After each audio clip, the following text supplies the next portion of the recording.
Sa mas pinaigting na kampanya kontra terorismo, 2 miyembro ng Underground Mass Organization ang nagbalik loob sa barangay Pabanog, Paranas, Samar.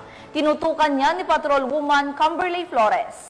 Tuluyan ng winakasan ng pakikibaka at kusang nagbalik loob sa pamahalaan ang 2 miyembro ng Underground Mass Organization sa barangay Pabanog, Paranas, Samar. Ang pagbabalik loob ay resulta ng matagumpay na pakikipagnegosasyon at panawagan ng mga tauhan ng 2nd Samar Provincial Mobile Force Company kasama ang Regional Intelligence Unit 8 at 8 o 2nd Maneuver Company Regional Mobile Force Battalion 8. Samantala, nakatanggap naman ang mga nagbalik loob ng agarang tulong pinansyal at food packs mula sa mga kapulisan. Ang mga nasabing surrendery ay nasa kustodiya ng 2nd Samar PMFC para sa facilitation ng kanilang pagsasailalim sa programa ng ating gobyerno na Enhanced Comprehensive Local Integration Program o ECLIP. Ang pagbabalik loob ng dating mga miyembro ng OGMO ay nagpapakita na ang ating gobyerno ay seryoso ng wakasan ang insurhensya at terorismo sa bansa upang makamit ang isang bayan na ligtas, payapa at maunlad tungo sa minimithi natin na bagong Pilipinas. Mula dito sa Eastern Visayas, ako ang inyong PNN correspondent, Patrolwoman Flores, alagad ng batas, tagataguyod ng Balitang Pulis.